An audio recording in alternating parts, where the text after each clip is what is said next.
Presenta Ángel Francisco Núñez Monreal, de la Unidad Académica Preparatoria Central Diurna, instructor virtual, maestro en Ciencias de Vinovea Insunza Camacho. ¿Qué es la luz? Contestar esta pregunta resultó una tarea particularmente difícil. A lo largo de la historia de la física se dio más de una respuesta. Una de ellas consiste en que la luz es una onda.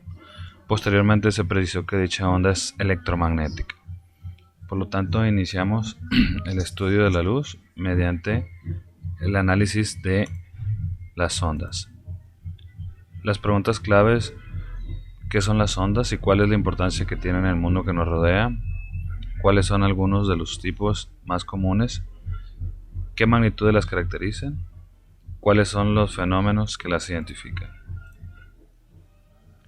¿Cuáles son los tipos de ondas más comunes? De acuerdo a su naturaleza se clasifican en mecánicas y electromagnéticas. Las mecánicas, como las ondas sonoras, las ondas sísmicas, las ondas de una cuerda o las ondas en la superficie del agua, tienen una característica principal que requieren un medio de propagación.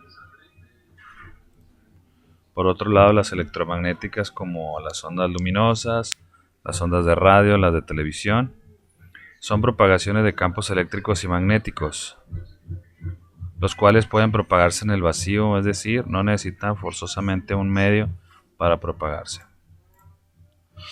Vamos a analizar el concepto de onda y algunos de sus tipos. ¿Qué es una onda? La onda la podemos definir como una propagación de perturbaciones, en especial oscilaciones de un lugar a otro. Es decir, es una perturbación que se hace sobre un medio, el cual se traslada. Aquí se ve una cuerda, aquí se ve una piedra que cae sobre el agua. Una característica distintiva de las ondas es que el cambio producido en un lugar se transmite a otro sin necesidad de desplazar cuerpo o partícula alguna del primer sitio al segundo. Es decir, solo hay un transporte de energía. Para referirnos a las ondas, aparte de su naturaleza, se pueden utilizar otras dos nociones, lo que es el frente de onda y la dirección de propagación, o lo que es el rayo. Cuando estos tienen igual dirección, se dice que es una onda longitudinal, como la onda sonora o el sonido. Cuando son perpendiculares entre sí, se dice que es una onda transversal, como en este caso tenemos la dirección de propagación y la dirección de las vibraciones. Las ondas nos ayudan a transmitir información, lo que nos permite poder comunicarnos. En cualquier sistema de comunicación, ya sea el más simple o más complejo, intervienen las ondas como transmisores de información. Ya sea una comunicación simple, emisor-receptor y un mensaje, una comunicación un poco más compleja, los mensajes van mediante unos codificadores que son los teléfonos y decodificadores, o una información, una fuente de información como una transmisión televisiva. Hay un transmisor, un receptor y un destinatario o el receptor. Las ondas, como cualquier fenómeno físico, tienen ciertas magnitudes que las caracterizan. ¿Qué magnitudes caracterizan a las ondas? Las magnitudes que caracterizan a las ondas principalmente son cuatro. Es el periodo, la frecuencia, la velocidad y la longitud. Bueno, 5 porque también se incluye la amplitud. Empecemos con el periodo de la frecuencia. El periodo es el intervalo de tiempo transcurrido al cabo del cual se repite un fenómeno periódico. En ocasiones, los periodos en las ondas son muy pequeños, por lo que comúnmente se calculan mediante una ecuación, que es la siguiente. Periodo es igual a tiempo transcurrido entre la cantidad de fenómenos producidos. La frecuencia, por otro lado, es la rapidez con que se repite dicho fenómeno periódico. Como es rapidez, pues entonces su tiempo va a ser inverso. Entre menor sea, más rápido se considera. La ecuación es la siguiente. Frecuencia es igual a cantidad de fenómenos entre el tiempo transcurrido, es decir, inversa.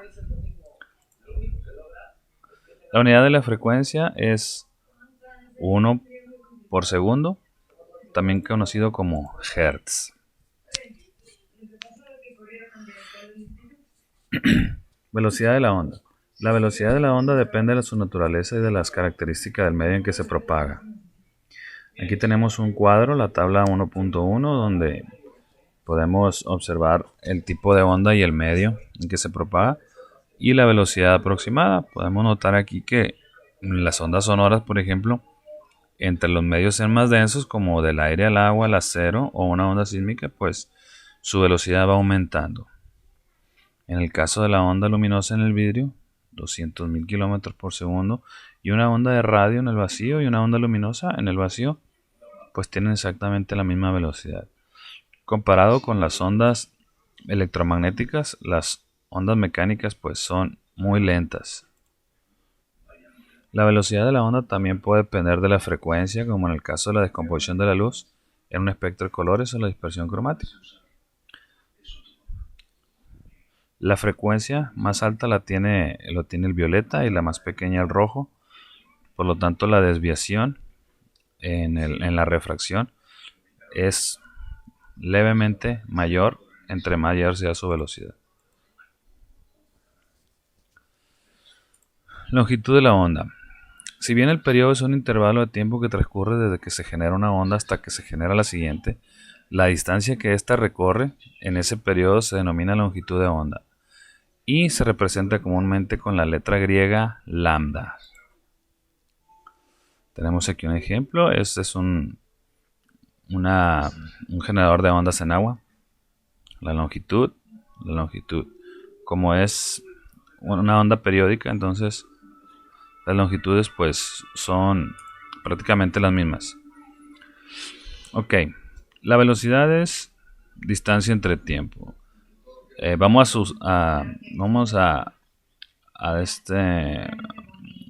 vez de la distancia vamos a considerar la longitud de onda y en vez del tiempo el periodo.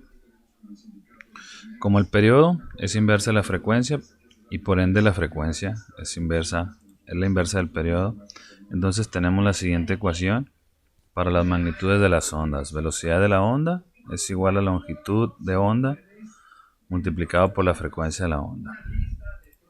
Veamos un ejemplo. En una zona en la que la temperatura es de 28 grados centígrados, una onda acústica tiene una frecuencia de 262 Hz. ¿Qué separación existe entre las compresiones? Bueno, la distancia es lambda y tenemos la siguiente ecuación que ya la habíamos visto. De acuerdo a la tabla 1.1, a 28 grados la onda sonora viaja a una velocidad de 348 metros por segundo. Por lo tanto, para calcular la distancia de separación entre las compresiones, despejamos la longitud de onda y nos queda velocidad entre frecuencia. Sustituimos el valor de la velocidad, la frecuencia y nos queda 1.33 metros como la separación de las compresiones o longitud de onda. Bueno, por último vamos a ver, por último de las magnitudes vamos a ver la ampliación de una onda que se propaga. Sabemos que la amplitud de las ondas de una magnitud es la máxima desviación que experimenta respecto a un punto de equilibrio. Por lo tanto, una onda la tenemos de la siguiente manera. Este sería su punto de equilibrio y sus desviaciones positivo y negativo en caso de vibraciones oscilando. Por lo tanto, la amplitud sería la desviación máxima que tiene del punto de equilibrio. En el caso de las ondas, como siempre están en propagación, la amplitud comúnmente decrece con la distancia. Este fenómeno se le conoce como absorción. Tenemos aquí un esquema donde las desviaciones con respecto al equilibrio van decreciendo y cada vez se encuentran más cerca de este. ¿Sí? Esto se debe a la fricción interna ejercida por el medio de propagación, transformando parte de la energía de la onda en la energía interna de este. Este fenómeno es el que se conoce como absorción. Pasamos a los fenómenos que identifican a las ondas. Tenemos algunos fenómenos como la reflexión y la refracción, que son fenómenos ondulatorios. Cuando una onda incide sobre un cuerpo, simultáneamente pueden ocurrir fenómenos como la absorción, que ya vimos lo que era, la reflexión y la refracción. Dependiendo de las características del cuerpo, una puede ser más notable que otra. Analizando la reflexión, la podemos definir como el fenómeno en el cual parte de la onda que incide sobre el cuerpo es devuelto, es decir, rebota. Tenemos un ejemplo: un generador de ondas en el agua choca con este objeto y esta rebota o se regresa. Por otro lado, la refracción es el fenómeno de transmisión de ondas de un medio a otro con el consiguiente cambio en su velocidad. Tenemos aquí un medio donde se desplaza de manera rápida.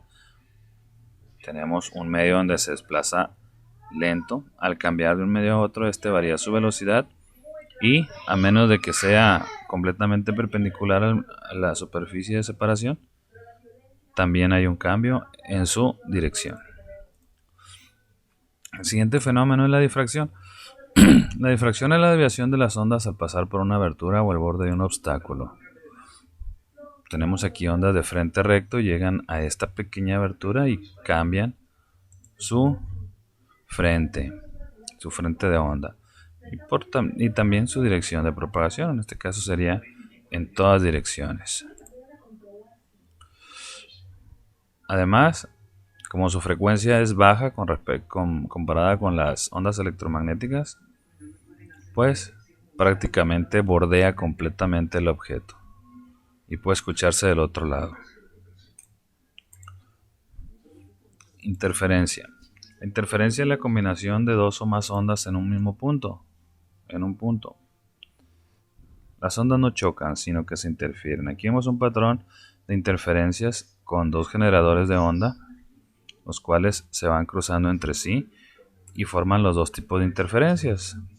La constructiva, cuando esta combinación se produce un reforzamiento, como en estos casos, que la onda se ve más reforzada, o las destructivas o cancelaciones, donde se generan cancelaciones, como en estos casos de acá. ¿Sí? Cuando son constructivas, hay ondas en fase, se les dice. Estas se van sumando, lo cual me produce una onda reforzada. Cuando hay desfase, que en el caso de las constructivas, entonces existe una cancelación.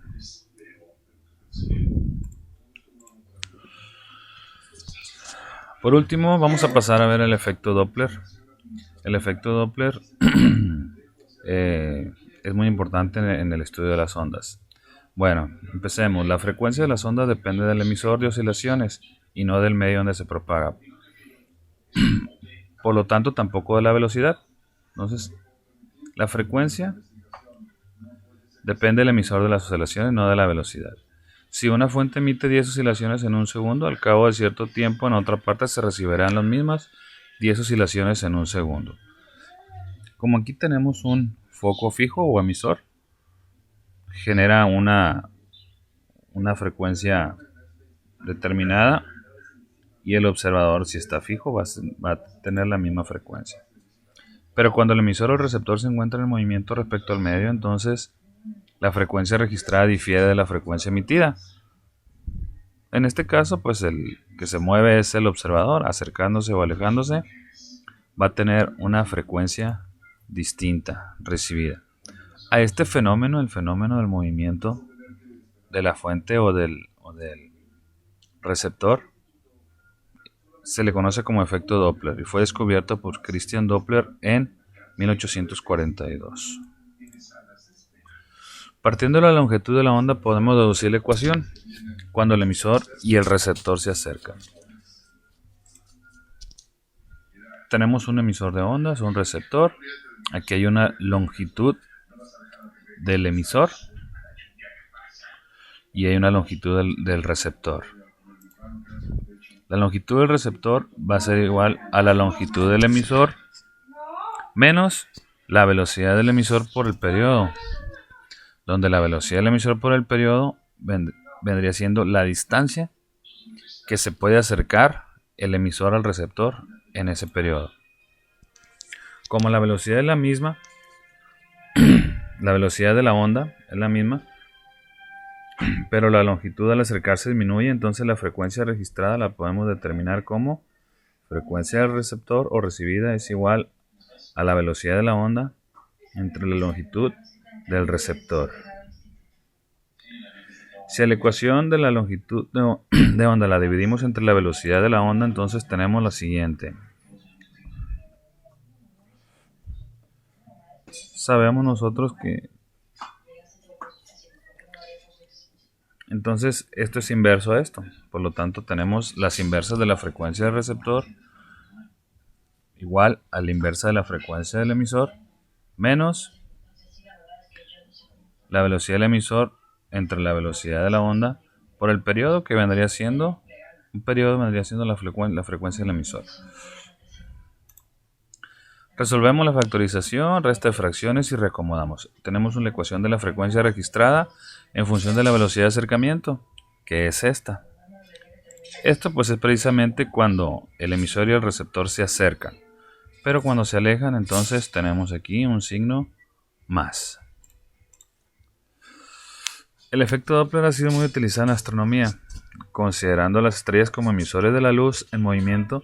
Si la luz es una onda y la estrella se mueve alejándose de la Tierra a cierta velocidad, entonces la frecuencia de la luz emitida parecerá menor en la Tierra. Esto se conoce como corrimiento al rojo, y la longitud de la onda recibida entonces será mayor que la emitida. Si la estrella, por el contrario, se acerca a la Tierra, la frecuencia recibida parecerá mayor. Esto se conoce como corrimiento hacia el violeta, y la longitud de onda será menor que la emitida. Tenemos aquí un esquema donde se puede observar lo siguiente. A partir del efecto Doppler es posible calcular las velocidades de alejamiento de las galaxias. Partiendo de la ecuación para la frecuencia recibida, despejamos la velocidad del emisor o la velocidad de movimiento del mismo. Hacemos un despeje y tenemos la siguiente ecuación. Velocidad del emisor es igual a la velocidad de la onda multiplicado por el cociente entre la diferencia de la frecuencia del emisor y la frecuencia del receptor entre la frecuencia del receptor. Cuando se trata de cuerpos celestes que se mueven a velocidades que no es posible considerar pequeñas comparadas con la velocidad de la luz, la ecuación anterior no puede utilizarse. Para eso se necesita una ecuación obtenida teniendo en cuenta la teoría especial de la relatividad. Tenemos aquí un esquema donde podemos ver las frecuencias, las longitudes de onda más bien, en un espectro de colores de la luz. Analicemos el siguiente ejemplo.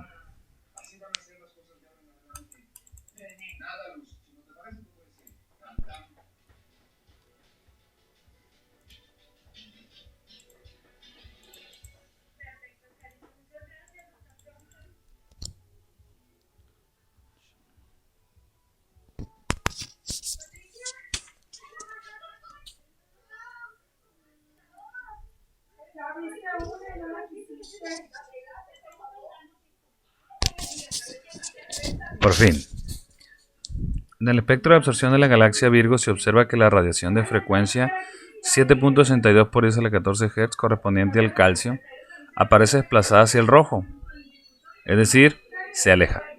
La frecuencia registrada es aproximadamente 7.59 por 10 a la 14 Hz. Vamos a determinar la velocidad en que se aleja la galaxia y la fracción que representa esta de la velocidad de la luz. Muy bien. De la siguiente ecuación que ya habíamos visto, hacemos el despeje y obtenemos la ecuación que también ya habíamos visto. La velocidad del emisor es igual a la velocidad de la onda multiplicado por el cociente entre la frecuencia del emisor menos la frecuencia del receptor entre la frecuencia del receptor. Sustituimos los valores. Frecuencia del emisor es el 7.62 por 10 a la menos 14 y la recibida o registrada es la 7.59 por 10 a la 14. Multiplicamos por el valor de la velocidad de la luz en el vacío y tenemos que la velocidad a que la galaxia se aleja es de 1.26 por 10 a la 6 metros sobre segundo. Una velocidad muy grande, la verdad. El valor de la velocidad de la luz es suficiente emplear 4 cifras significativas, es decir, una más que el valor que tiene menor número de ellas. La velocidad de Virgo entonces representa aproximadamente el 0.004 de la velocidad de la luz, es decir, 4 milésimas. Por lo tanto, sí se puede utilizar esta ecuación, o no es necesario utilizar una ecuación relativista. Esto ha sido todo, amigos. Muchas gracias.